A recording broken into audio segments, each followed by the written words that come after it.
Hello दोस्तों, welcome to my channel फिल्मी breakdown zone.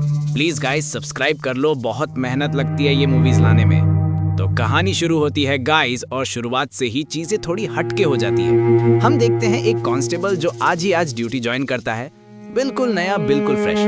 मतलब ट्रेनिंग का स्मेल भी उसके यूनिफॉर्म से नहीं गया होगा। सीनियर्स आते ही उसे सबसे पहले तंग करते हैं, हाथ में कुछ स्केचेस थमा देते हैं और बोलते हैं कि इन लोगों को ढूंढ के लाओ। और कांस्टेबल बेचारा सोचता रहता है, सर ये लोग हैं भी या आप बॉर्डर में ड्राइंग कर रहे थे, क्योंकि स्केचेस कोई रियल आदमी जैसे लग ही नहीं रहे।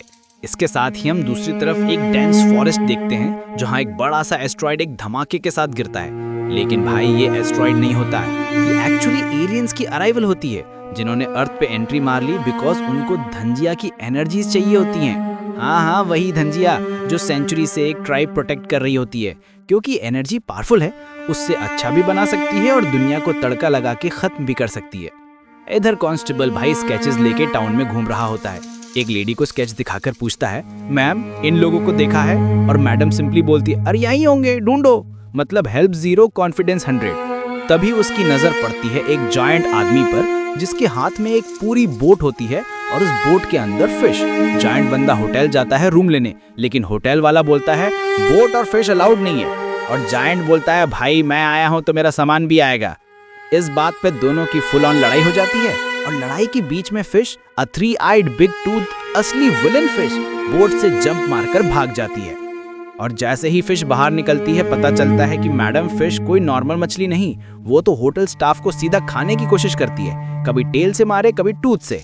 कांस्टेबल बेचारा सोर्ड निकाल के हीरोइक बनने की कोशिश करता है, पर फिश के सामने उसका सोर्ड टूथपिक लगता है।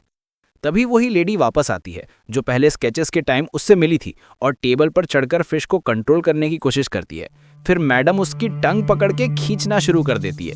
मतलब बंदा सोच रहा होगा, मैं यहाँ होटल आया था या WWE मैच चल रहा है। फिश रूफ तोड़ के भाग जाती है, कांस्टेबल और वो लेडी उसके पीछे। और फिर पता चलता है कि वो लेडी कोई नॉर्मल लेडी नहीं, वो तो शेप शिफ्टर है, कभी आदमी जैसी दिखे, कभी क्रीचर, कभी कार्टून। और फाइनली जब असली फॉर्म में आती है तो एक क्यूट सी यंग गर्ल बन जाती है, मेटल ड्रैगनफ्लाई नाम से, और यही मूवी की मेन लीड होती है। ये दोनों फिश को फॉलो करते हुए एक स्ट्रेंज घर में जाते हैं, जहां एक क्यूट लिटिल गर्ल मिलती है। पर ये क्यूट गर्ल एक्चुअली एक मेकअप की दुकान होती है, मतलब आदमी डिस्गाइज्ड एज छोटी लड़की। ड्रैगनफ्लाई सीधा उसका गला दबा के पूछती है, फिश किधर है? बंदा विंडो से जंप मार के भाग जाता है, लेकिन ड्रैगनफ्लाई उसे पकड़ लेती है। वो बताता है कि फिश एक पेंटिंग के अंदर छुपी है। ड्रैगनफ्लाई पेंटिंग के अंदर से फिश निकाल लेती है, हाँ बिल्कुल हैरी पॉटर स्टाइल में। फिर ड्रैगनफ्लाई कांस्टेबल को भूलने का मैजिक कर देती है, क्योंकि कांस्टेबल हर 2 मिनट में पुलिस खेलने लग जाता है। और ड्रैगनफ्लाई फिश को ले जाके एक ओल्ड टेम्पल में अपने मास्टर के पास पेश करती है। मास्टर बोलते हैं, ये फिश एक स्पाई थी, इसके थ्रू एनिमीज पता लगाने आए हैं कि धंजिया एनर्जी किधर छुपी है।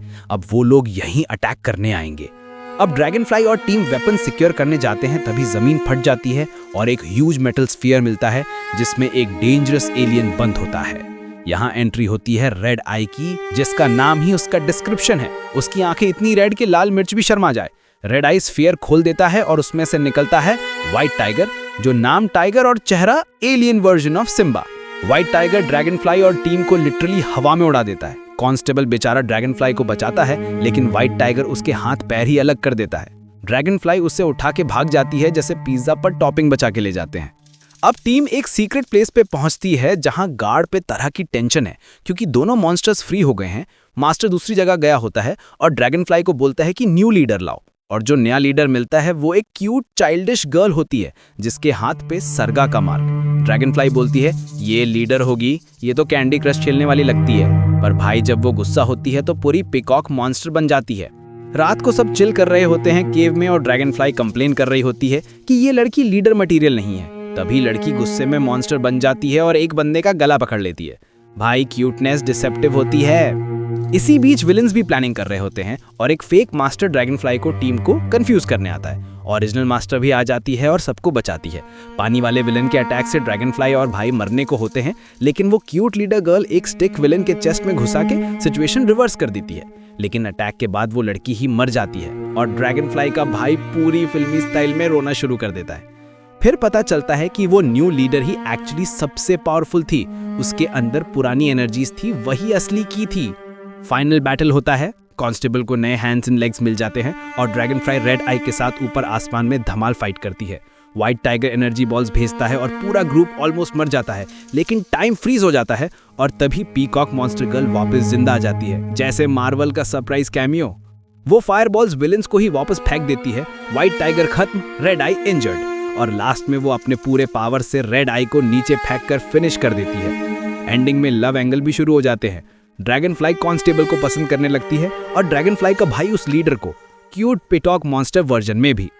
और इस तरह मूवी एक धमाकेदार fun alien monster love story ending के साथ खत्म हो जाती है।